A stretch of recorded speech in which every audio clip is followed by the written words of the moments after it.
Boom! How's it going, everyone? Kevin, do you want to turn your microphone off mute there for me, brother? Good, yeah. Otherwise, we'll never get this rolling. Oh my God, man. How's it going? It's going good, man. How are you? Yeah, can't complain. Thank you for everyone who's watching us. It looks like we've got about 2 at the moment, 2 more than what we did a few minutes ago. Hopefully that's not just Kevin.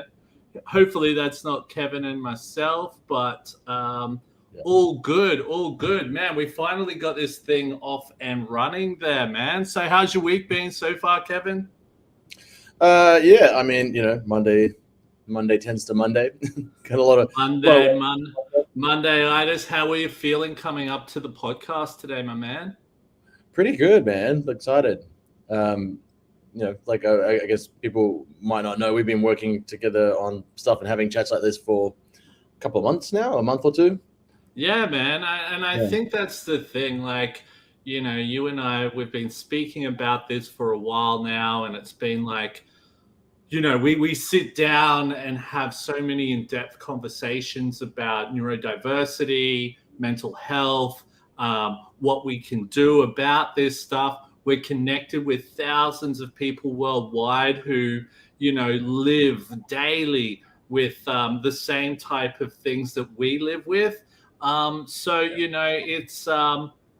it's one of those things where, it's good to just be able to get on something where we can all talk and just really unleash and let other people share, or be a part of what we are living type of thing, if that makes sense. Yeah, and I think also to, help other people out there like us understand that, there are other people out there like them. Yeah, totally. And I think the main thing that I really want to do is really just have fun. Whenever you and I sit down, we always have a good laugh. You're having a beer right now because you're freaking out a little bit. But all good, my man. All good. By the way, it is 5:30 in the afternoon here. So, it would be a bit of a problem if it was like 7 o'clock in the morning. I'd be like, hey, my man, you need to have something there just to maybe not this early in the morning. But anyway, man, let's get this underway. And really just share a little bit more about what we're doing with I suppose with some of our projects that we're working on, who we are as people within the neurodiversity scene, or just in general, who are we and what we do.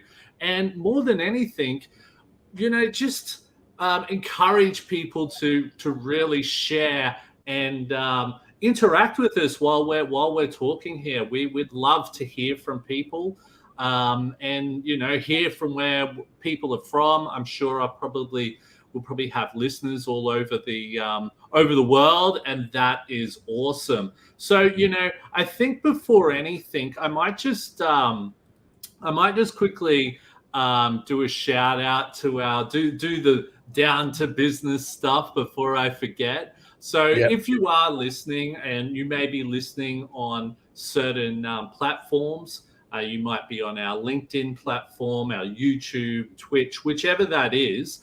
If you have membership or other platforms that you are a part of, please join us on those platforms as well. It will help us so much. So if you haven't done so, please like us on Facebook. Please follow us on Instagram. Follow us on Twitter and interact with us, please. Twitch is a new thing for us. So I don't think we have anyone following us on there, but I hope to change that shortly. YouTube, please check us out on YouTube there if you don't like your other platforms. And we don't actually have an open-hearted podcast,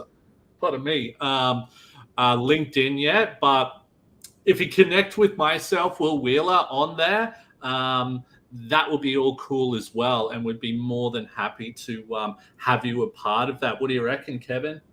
I reckon for sure. I'm starting to see some people in the chat now. Yeah, so, man, how cool!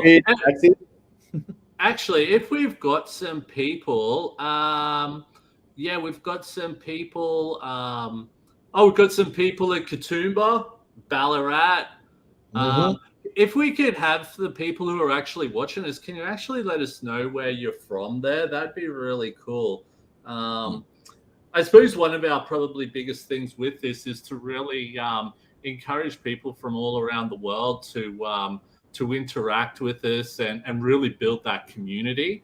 So just to build from that there, but that should be all cool there. I suppose let's get into this. Let's speak a little bit about the podcast here. So we've already spoken about a little bit about why we've started the podcast.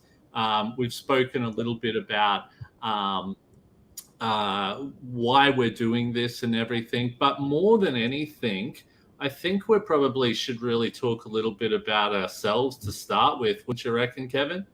I would say so, yeah. Awesome, man. Did you want to take off first, or do you want me to go first, my man? I'll take off first. That's fine. So I can see David Lee from the UK, Wales. Welcome. I was diagnosed with autism quite late as well. I'm about to turn 41, and just got diagnosed actually in the last couple of months. I saw some specialists when I was around 25 and did have an idea. My whole family was pretty certain because my younger sister had it, and as she got diagnosed, my mum was kind of like, okay, clearly this is something that Kevin might struggle with as well. So we, it's been something that I'm really just recently starting to fully understand and fully comprehend. The diagnosis has totally changed my life, especially with the ongoing support that allows me having the diagnosis. And it's helping me to really start to thrive and understand things a bit better. But I'm Kev Photon John. Some might know me as that is my stage name with all my art. I sing in a band and do some solo stuff as well. I own a business called Proper Digital, which is a search engine optimization business. I guess it's really the last 5 to 10 years that I've come into, I guess, adulthood, because childhood was so difficult. Really started the business at age started working in search engine optimization at age 30, started the business about 7 years ago. Took a while to get things, up and running. But Will, being the entrepreneurial type, much more so than myself, we ended up working together a little on a few projects that we got going at the moment, and I'm very interested to hear more about the Neurodiversity Academy as that develops. Business owner, musician, autistic person. And most of all, man, you forgot to mention that you're a down-to-earth, cool person, right? Yeah, that. Awesome. No, but that's the thing. Like, this is why I love working with Kevin. And I don't know about others. It's really interesting when I've surrounded myself around other neurodistinct people, is that we seem to gravitate towards other neurodistinct people. A lot of my friends... What's that? Even when you don't necessarily know. It's like totally. So I think a big thing as well was Kevin and I, we just randomly met through bands and all that type of stuff. We didn't even know that we're neurodistinct. So a little bit about me. I'm dyslexic and undiagnosed ADHD. So there's a high possibility I could be a range of other things as well. But, I'm happy with who I am and what I'm doing. I suppose a big thing, and I suppose where I come into neurodiversity as well, is I own a company called Neurodiversity Academy, which is pretty much about, we really want to help people thrive in their careers, in their life, all that. So we're a career institute that really wants to help neurodistinct people to thrive in their careers and life as well. And more than anything, help people to really believe in themselves. I think a big thing for myself was I failed school, and failing school was hard. Well, actually, failing school was quite easy, but I think the outcomes from it were quite hard. I was told that back in those days, and it still happens now, that if you fail school, you'll never go on to do anything, because you're not going to be able to get into university or go on and do extra study. And, we know that that's fake. We know that you can go on and do so many other things. And I think that's a big thing about the podcast today. We really want to talk about how we've been able to thrive in what we do, being able to, I suppose, cope with, our neurodiversity and our mental health as well. Don't get me wrong. It has not been easy. It's still not as easy. But I feel talking about it helped. One thing I do want to mention is that, we're not doctors. This podcast is really about trying to share certain topics and really bring them to light and help other people, like Photon John spoke about before, really try and bring a light to a lot of these and help others to see that you're not alone. I think a big thing for me back when I first found out first failed school and I was dyslexic, I remember being in school and thinking, man, no one else is struggling like me. But once I started to be really open with it, I thought, wow, it was just surprising how many people started to come out of the woodworks. So that was really cool as well. So look, we're not doctors, but in saying that, we are connected with some of the best doctors around the world in regards to neurodiversity and mental health. So I think a big thing for us is to get those people on here shortly where we can talk about this stuff and really bring some light onto that. So before anything, I did want to say one thing. I saw that David Lee here. I think he had a question for us. So David Lee's got, what sort of post support do you get when you are, as there is nothing here at all? Thanks for sharing your story. And I'm assuming, David, is that for Kevin on that one, I'm assuming? Yeah. So what I was seeking when I was trying to get diagnosed was an occupational therapist. So my sister has that, and that's sort of a really practical therapist who can help you in regards to everyday life stuff. So I was really looking to, I knew that it was sort of the lack of diagnosis and the real understanding of where I'm at and how it affects me in my day-to-day life was affecting me. And I needed the tools and to understand certain ways of thinking that would help me to do better at work, in particular with my business. So an occupational therapist was what I was looking for. It sounds like that could potentially be what you might need, David.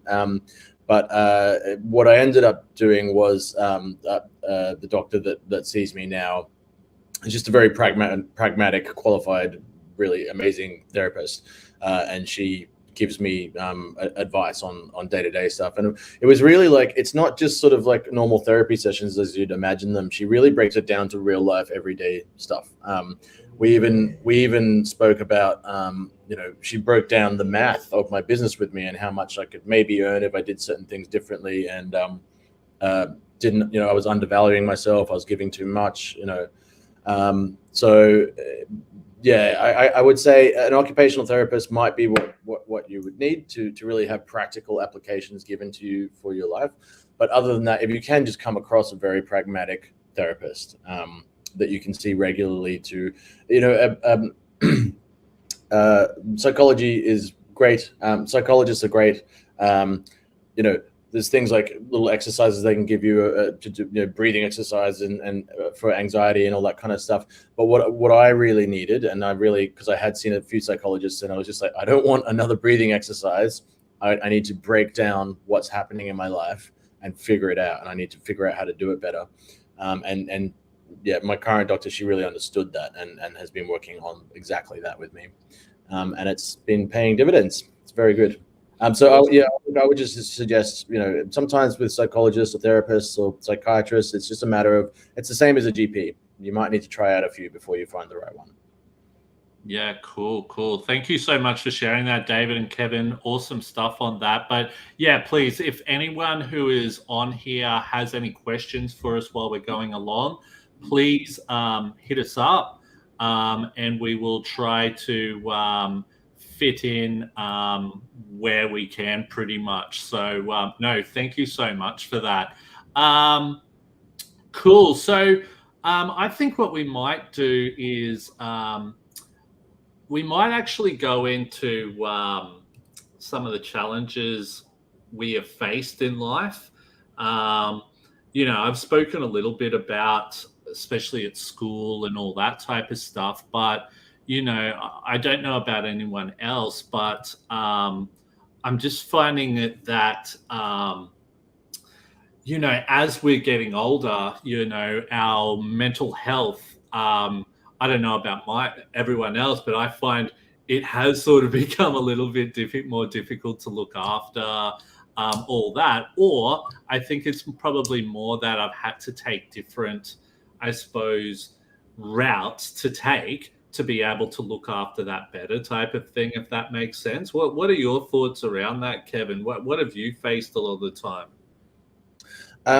Well, I guess burnout is something that happens across multiple neurodiversities. I can only really speak from the perspective of autistic burnout, but I was having that on a fairly regular basis, a few times a year, because I'm maybe able to tell from me, I'm very good at masking. So I might be looking at the screen right now, talking to everyone, seeming perfectly normal, but there's this complex system of things going on in my brain that's allowing me to sit here and talk at the screen and have strangers talking at us, and to be able to cope with that. And it can get exhausting. It can get really exhausting, seeming normal enough to pass. And don't get me wrong, masking is a beneficial tool to an extent, because it allows you to have friends and focus, function in a social situation or a work situation. But you got to be careful not to overdo that, because it is exhausting. And then you start to go, I thought I was just having sort of a never-ending up and down of depression, but it was really just it was that I was burning myself out by trying to do too much and trying to mask all the time. So I wasn't allowing myself the time to just be autistic, be at home, and do what I needed. I was kind of even masking to myself to an extent, because pre-diagnosis, I just thought there was something wrong with me. I thought I was like, why can't I human? You know what I mean? Why can't I do that? And look, I totally agree with you on that. And I think this is a big thing where, especially when we're in a working environment as well, it's really hard to explain that to employers, for example, to say, hey, look, I'm burnt out here, I need this time. I need a little bit of time to myself. I remember when I first started the Neurodiversity Academy, I was just pushing. And I knew at the time I was pushing myself way too hard, and I burnt myself out big time. And it was because I just pushed myself too hard. So, And look, to tell you the truth, I probably look at it now and go, and a lot of other things over that time, and go, hey, look, this has happened because of that, because my mental health started slipping then, my physical health started slipping because I wasn't eating properly, all of those things there. And it just takes this huge toll. So, that was where I really found that, hey, look, taking time out, having time for ourselves, Kevin and I. So by the way, I might just use this time to actually talk about why we've actually started this started this podcast, because it sort of flows into what we're sort of talking about and everything. So Kevin and I, what we're actually trying to develop, and we've actually started this podcast because we wanted to really build a community around a little project that we're doing. So what we're trying to create is a dating and friendship app called Open Hearted. And with that app, we really want to encourage people to be open on this app about who they are, what they struggle with, all that. Because what we're finding is, especially when we're trying to make friends or even find a new partner in a relationship, it's really difficult for people to understand that, hey, I need my downtime. And, we might get into a relationship or something, and the person who we're with just doesn't understand, that we need a little bit of time off or whatever. And then they break up with us because they think we're lazy or something like that. So we're really trying to create an app which can, one, help people be really open about who they are, maybe some of their needs. It's been really interesting. Kevin and I have been doing some research before we've started to develop this app. And, neurodistinct people, we do have different ways we do things. We have different personalities, which is awesome. We have different places that we need to go to maybe go on a date, or even how we speak with people. But also too, even like the sexual side of our lifestyle is a huge thing. So, we've got people who are hypersexual or hyposexual, so have a very low sex drive. And then you've got people who don't have a sex drive at all. And trying to find people and help people find those right people is really key. So, this has been a big part of why we've created this podcast, to really bring light on a lot of topics and really help people who live day to day with mental health issues, and really help other people as well learn more about why people are like that. Well, what are your thoughts on that, Kevin? I mean, John. Either's fine. I got to get used to that, my man. Yeah. It's just a stage name. Call me Kev. I'm seeing one here. So apologies, there's no name. It just says Facebook user. But I relate to all this so much. I struggle with mental health a lot of the time. I just want to close off. I feel people don't understand me. And I think there definitely is. Everyone's aware that there's a big stigma around mental health in general. But I think in particular among the neurodiversity circle, there's every reason to think that you need to hide some of yourself, or that you need to mask stuff, because people don't. I think it's much less about people, being negative towards neurodiversity, and a lot more to do with a lack of education. So they just don't understand how to take you, and the need can be. Oh, sorry, Kevin.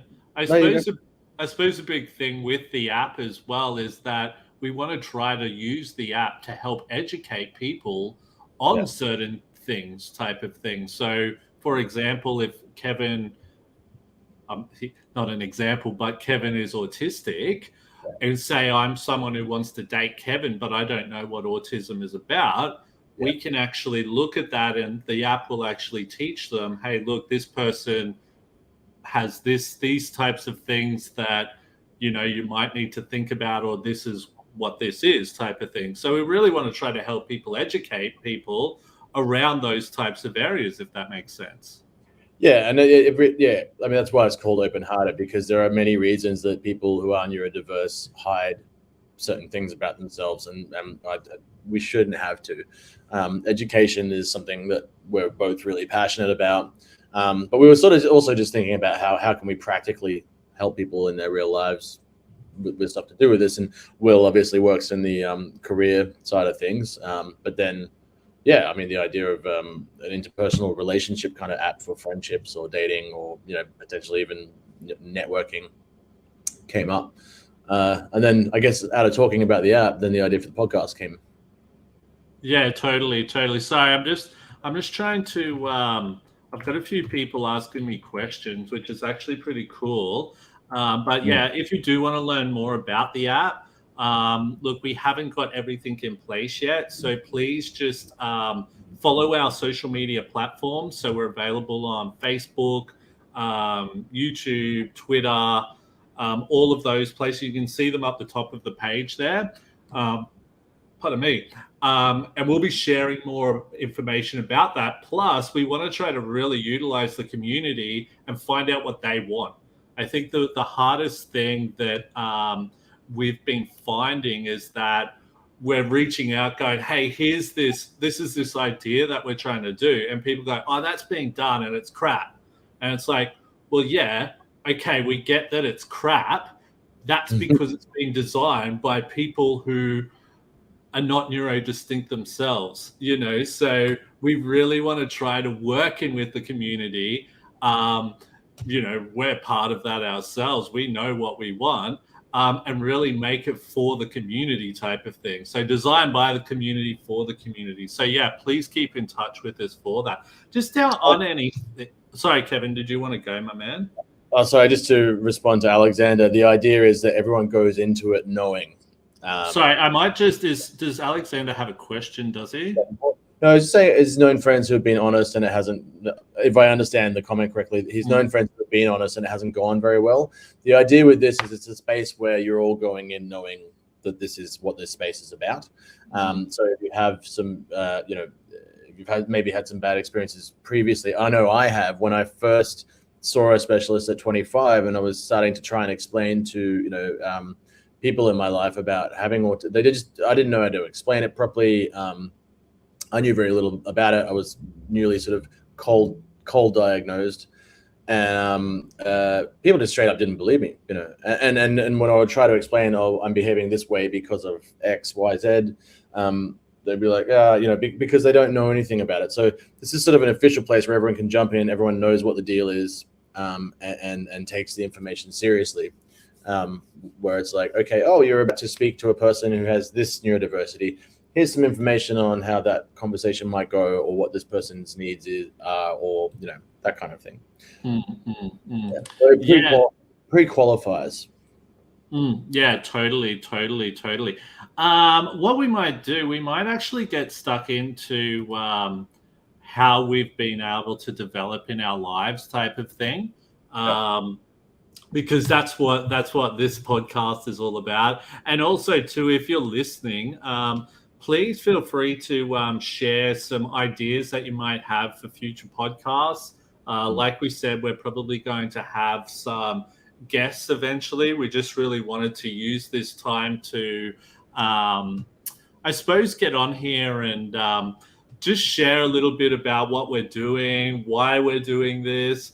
And just introduce everyone to the podcast pretty much. The fact that we've got 5 and we've had about 9 people watching at one point there. So that's pretty cool. I wasn't thinking we'd get anyone, you know, but I tell you what, it's pretty cool that we can sit here and speak live with people and people can interact with us while we're talking here, which is pretty cool. But all good questions. Alex, I love that question about what you said there. I think that's really key and really something that we really want to probably learn more about and, you know, work in. So Alex, please, you know, actually the thing with Alexander, I actually used to go to school with Alex.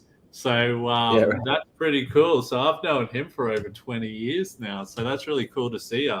But please share, just keep in touch with me. And I'd love to hear some more in regards to that.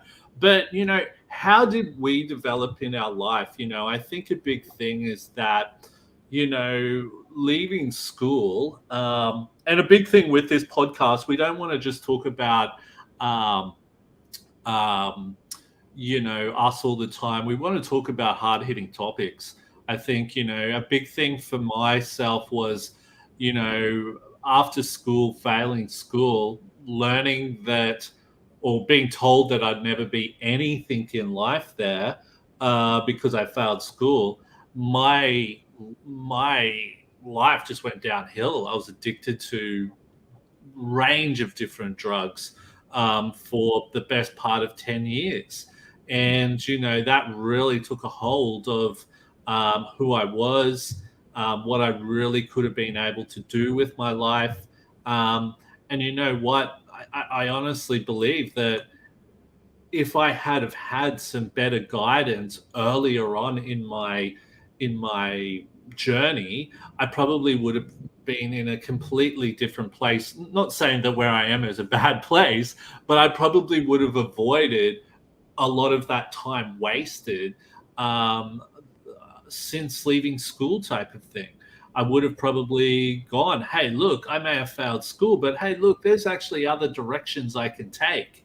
What are they? I was told that, you would never be able to do anything like that, but you can. So, I think a big thing for myself was, I think for a long time I was stuck in a very hard place. And Kevin, you and I, you've lived a similar type of journey there. Did you want to share a bit about what happened to you for a while there? Yeah. So, I mean, I failed school. I failed all the things you wouldn't think that I would fail. So, I'm a professional musician. I have a record contract going on tour overseas next year. But I've failed music miserably in school. I also failed art, which I've always loved. But it was a square peg round hole situation. They were like, they wanted me to enjoy music in a particular way, or they wanted me to be artistic in a particular way, and I'm just like, but that's not art, And this was the biggest thing I came up against in school, because my brain's going, but wouldn't it be better this way? Or I enjoy it more that way. And they're going, no, you have to do it this way, right? And I think the biggest lesson I learned, but it took a long time after school, was that just because you're a square peg in a round hole in school doesn't mean you won't find square holes, after you leave school that do fit you. True. And but I spent my 20s just in the wilderness. I was, I had problems with drug addiction in my late teens, very early 20s. I got out of that pretty quick though. But that was fairly serious, heroin and whatnot. But I really, my 20s, I was just jumping from job to job, not understanding why I couldn't fit anywhere. And, people increasingly telling me, you got to get your shit together. And but can I say, right? Back then, I had, to me, it felt like I had an all right job.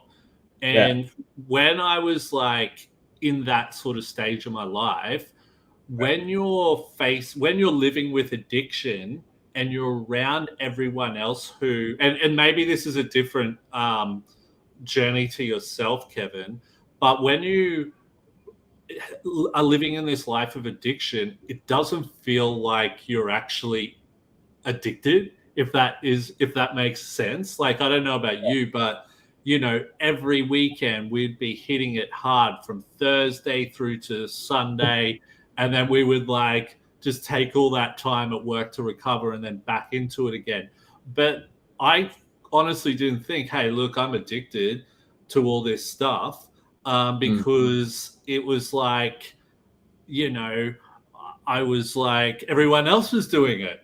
So that's not addiction. I thought addiction would be living in a gutter and, all that type of stuff.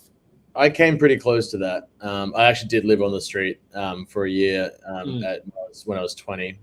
And, really the heavy drugs, the bad ones, was my stuff.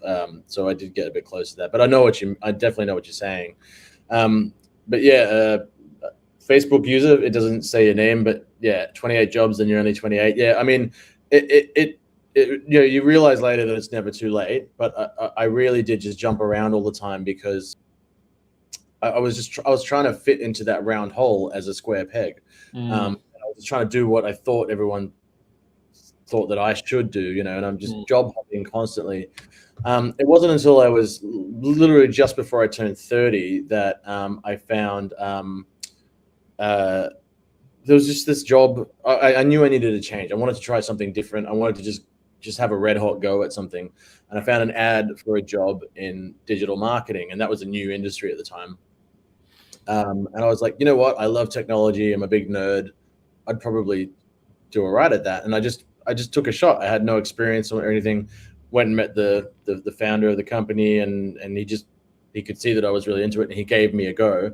But until that point, it had never occurred to me that it was okay for me to go and try and find something that I want to do.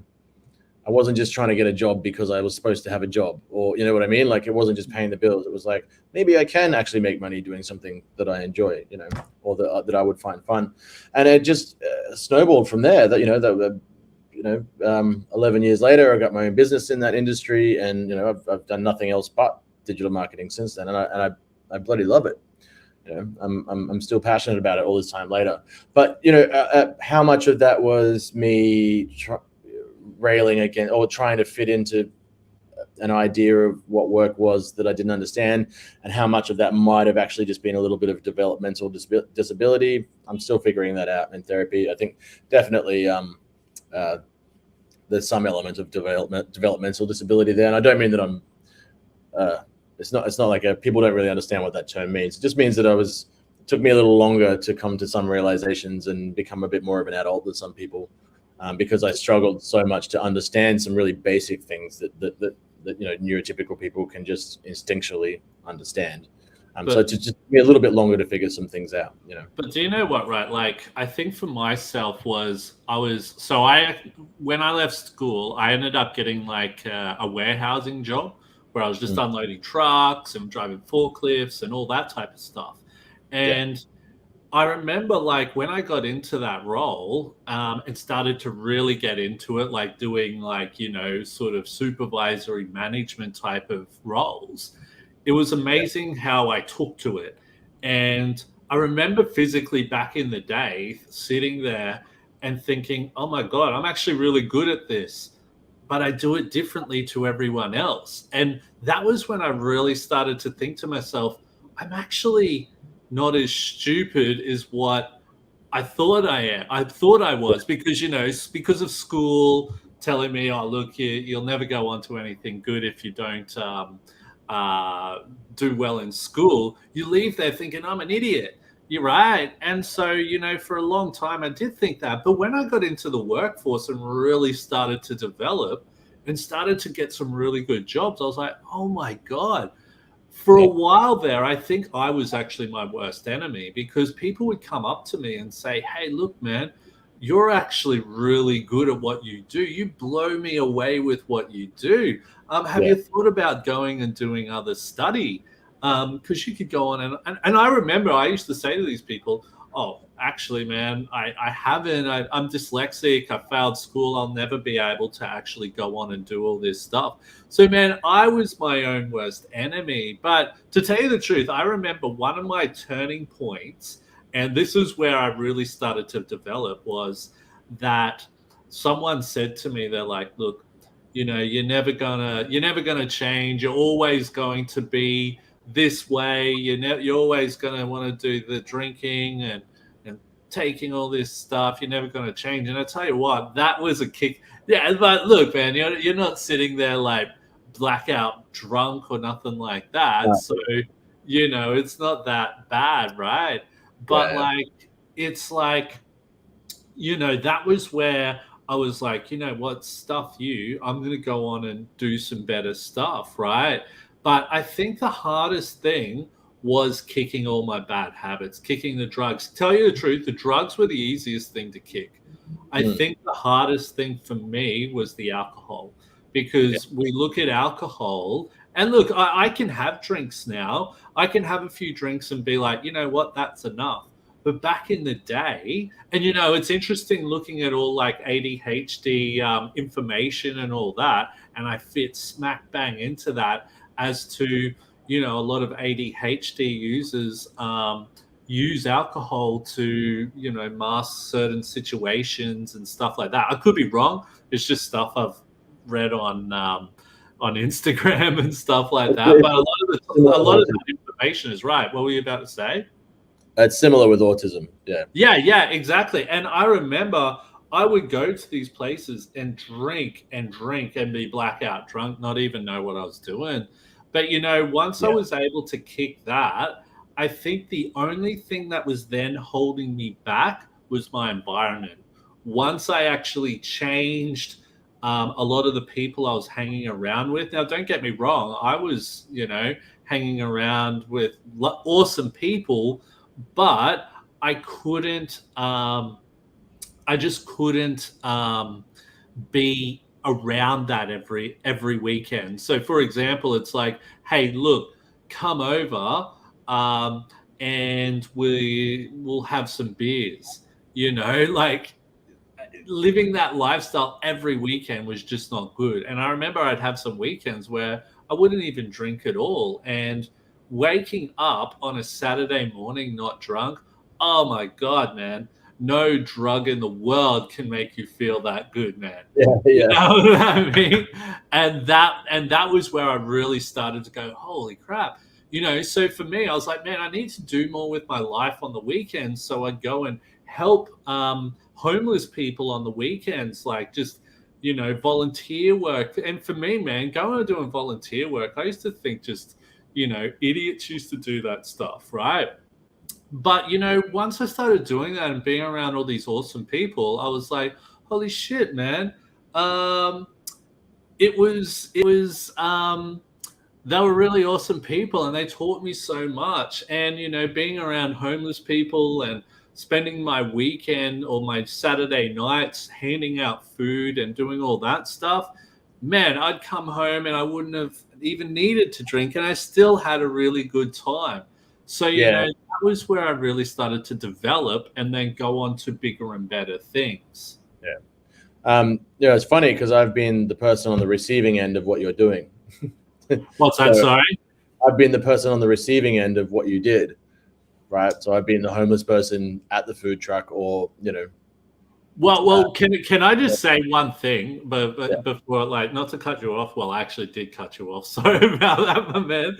But so for now, what I went into after warehousing, I actually went into training and assessment. So I was actually like training people to run like warehousing businesses, to work in warehouses. I was a forklift assessor for a while there. So I'd really developed all these great skills. I was like, holy crap. But in saying that, when I would go, so a lot of the time, a lot of the people I was working with in the training industry were long-term unemployed people and all that.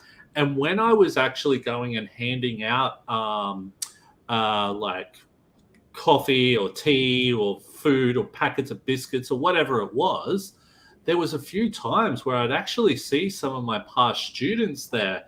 And man, you could see that they were down in the dumps, man. And I think when they would see me, they would light up because they saw a familiar face type of thing. But man, that was hard seeing those people there.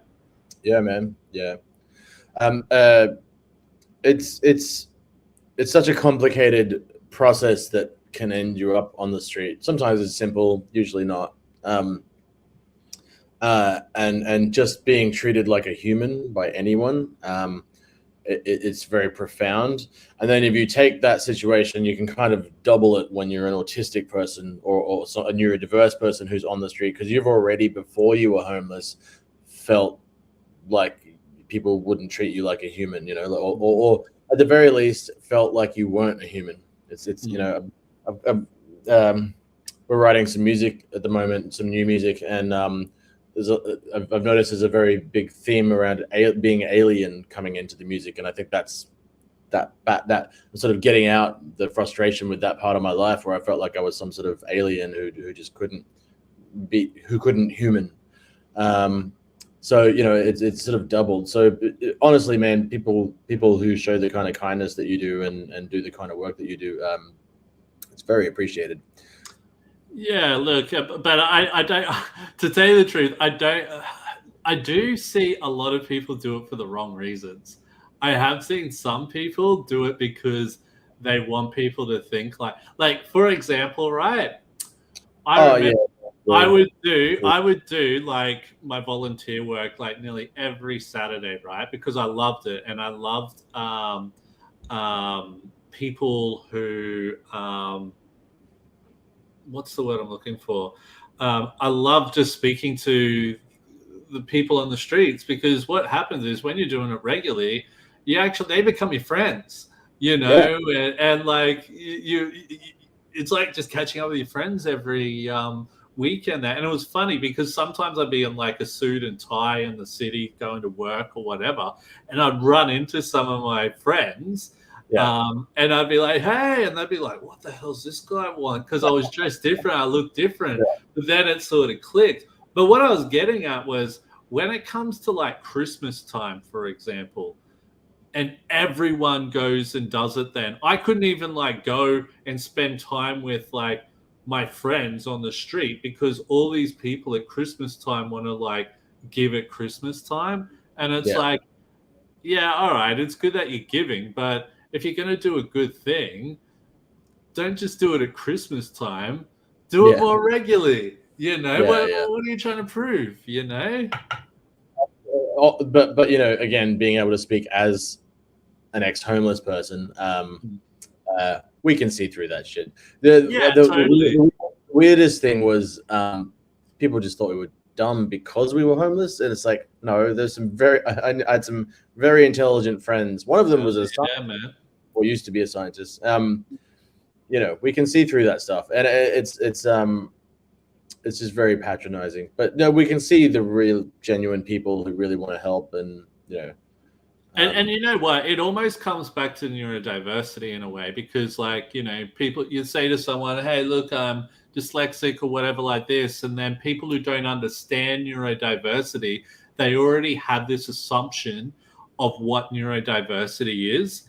Yeah. And you just get this different feel. And it's like, yeah, I'm not stupid. Yeah. You know, and you get treated like you're stupid. And it's like, hang on, mate. I'm not the stupid one. You're the stupid one. And there's a lot of stereotypes out there, you know. I know with autism, people sort of look at me and go, but why aren't you like rocking back and forth in the corner? And why can you speak? And I'm just like, autism it's a range of, it's a spectrum. Yeah, man. Yeah, exactly. It's so diverse. Just so everyone knows, I'm very high on the spectrum. And I know, you know, it might not seem that way with what I'm doing right now, but I'm, towards the top end. But, you know, I learned. You can learn how to do things and seem better at things. But the misconceptions are huge. And you know what? And this is the thing, like within workplaces now, right? So we're seeing all of these organizations trying like neurodiversity. And when I mean trying neurodiversity, they'll have a neurodiversity hiring program, right? And it's like all that is an autism hiring program where a lot of the time those people are put into rooms away from everyone else. And, you know, I've had people tell me in the past that, yeah, look, they, and that pissed me off for starters, they had to be in another room by themselves because they can't interact with others. It's like, oh, bugger off type of thing. But like the other thing as well, I've been told that all neurodistinct people, all we want is a job where we can work and sit in the background and be forgotten about. It's like, no, man, get stuffed. I want to be a leader. I want to lead teams. I want to feed off other people. I want to inspire people. And you know what? With neurodiversity in the workplace, this is where we're missing so many crucial points because, you know, neurodiversity, you even said it before, it is so diverse within itself. It's the same with mental health as well. Mental health can hit you when you least expect it. And it's the same, you know, it's not the same with neurodiversity. You've either got it or you don't, right? But that's the thing. You can't have this one size fits all program type of thing. And this is what I'm constantly trying to share with people, right? You can't just say, hey, look, we're neurodiverse inclusive and only have a autism hiring program. That's not neurodiversity. That's an autism hiring program, you know? So you can't template it because, you know, like you just said, even just within one particular part of neurodiversity. So even just within autism, that could mean a bunch of different things. You know, you could have 10 people at the same point on the spectrum who exhibit completely different symptoms. Exactly. Different struggles. But then you add the spectrum and, neurodiverse people are as diverse as the people, you know, the symptoms are as diverse as the people that have them. Well, that's the thing, and like there is no one neurodistinct person who is the same as another person. That is just that's because no person is the same as any other person. Yeah, exactly. Yeah, so yeah, it's frustrating. You know, I've seen a lot of places with diversity hire systems, which is why I love what you do with the Neurodiversity Academy, because they've got the quotas to hire people, but once they're in the workplace, there's no support for them. Well, and this is the thing, right? Like I speak about it so much, and you know, I would love the Neurodiversity Academy to be like up there and doing all this great stuff, but at the moment we're limited because, for example, I want to get jobs for people, and you know what? I could probably go get jobs for people tomorrow, easy like that, but those jobs would not be neuro inclusive. So if by me sending you to those jobs, you're bound to fail, right? And I want to be able to send people to a certain role and succeed in there. To be, and you know what? I remember I was speaking at what was it? At something the other week. I was on a panel. I was a panelist. That's right. And what was the question? Someone said, something about like what would you do you reckon people should be open about being neurodistinct, right? And look, to tell you the truth, personally I am, and it's up to the individual, right? But I thought to myself, if you've got a true neuro-inclusive workplace and everything is in place, people shouldn't need to be open. Do you know what I mean? Because everything is in place for them to be able to succeed in their job, right? But, you know, people probably would be more open then because there's no problem, you know? But this is what we're missing, right? Where you can't just send people to jobs or have a hiring program, but inside of it, because the retention, people will quit. You know, people will quit and go, I can't handle this because people don't understand me, you know, and it's just frustrating. I actually do draw some parallels between neurodiverse people and trans people.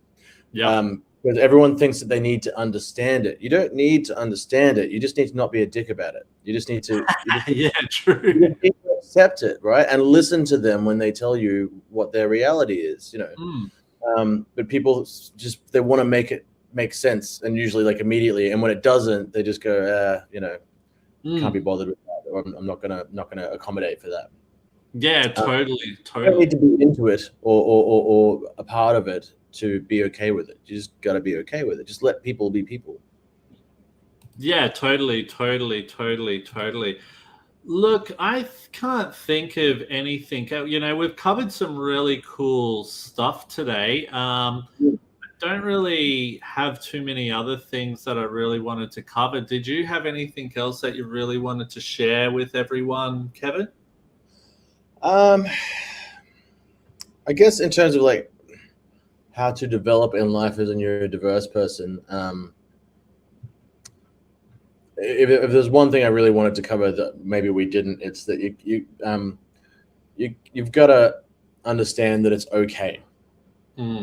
It's okay. You know, I spent a lot of time feeling less than or different than, or, you know, and, you know, maybe I am different than, but I felt like because I was autistic that I wasn't other people. Sorry, Kevin, I just want to like post up some of these comments because like I really loved you. Love that. Don't need to understand it. Don't be a dick about it. No, but you know, it's okay. I struggle with some things, you know, and you know, it can be hard. You know, I know there's sort of a growing movement of people who don't like the word disability. It's okay. You know, I have a disability when it comes to social interactions, and that doesn't make me less than or less worthy. It's just a thing that I struggle with, and that's fine. You know, I mean, if someone's born without one of their fingers, people don't go, oh, you know, you're less than because, well, maybe unless you're a real dick, but you know, true. People just said to be, oh, you were born without that finger, so maybe you can't do this thing. You know what I mean? It's and people are just a lot more accepting of it. But you know, the brain is a physical organ, and it can have issues like any other. It's just because they're not manifestly visible all the time that people find themselves less able to be accommodating for it, which I don't think is fair. But yeah, so anyway, I have a disability. I'm okay with that. It's only recent that I've become okay with even that term. But you know, it's, I don't know. I know exactly what I'm trying to say. It's just that the thing that really helped me develop, I guess, was coming to terms with the fact that I am going to struggle with X, Y, Z, but that's okay. And I'm not less than because of that. I'm just different. Yeah, totally, man. You've actually covered some really good parts there. Did anyone have any other questions they wanted to ask us before we finish up for today? We'll probably be running these every fortnight, 5:30 p.m. Every fortnight. So if you're around, we really want to design it so people can listen to it on their way home from work, or if you're overseas, you can listen to it on the train or in the car while you're driving to work, or if you're in bed, whatever, you know. So yeah, if there's no other questions, we might close this up. But thank you so much for everyone who's been listening today. We just want to build on this. You know, I think we saw this get to about 9 people watching it at one point, so that's really cool. And I really hope that we can really build this bigger and bigger. If you ever have if you want to come on to the podcast and you can work in with this time, please reach out to us with what topic you might have. And look, we'd be more than happy to have you on the podcast and talk some more. You know, and just really just be open about it. Be open-hearted about what you want to talk about. And I think this is what it's all about. We shouldn't be afraid to talk about certain topics. Yeah, that's what we're all about. So look, if anyone else doesn't have any other questions, you know, Alexander says we're a true podcast now because he's listening to us at work. Yeah, there we go, man. Representing. Thank you so much, Alexander. It's been good to hear from you again, man. But no, thank you everyone for interacting. Sorry, Kevin, do you have something you wanted to say, my man? Just one last quick thing to this Facebook user. Sorry, your name's not coming up. There's nothing dirty about having a disability. Do not be concerned about that. It's other people who have the problem if they're being weird to you about having a disability. It's, you know, it's no different than skin color, or, you know, people are built different. You don't need to understand it. Like there's a quote from something, I think it was Adventure Time or something. You just need to not. Adventure Time. Awesome, yeah. Awesome. My name's Will Wheeler. I'm here with my co-host, Photon John, aka Kevin, the man, Lennon. Thank you so much for listening to us today. And please like, subscribe, and follow all of our social media platforms. And please follow along with our posts when we post up. I'm sick and tired of having all these scam people telling us to share on there. I want some real people. So yeah, promote it on. yeah, totally. Thank you so much, everyone. Hope you enjoyed the rest of your week. And look, I look forward to hearing more from everyone in the next couple of weeks. My name's Will. Take care.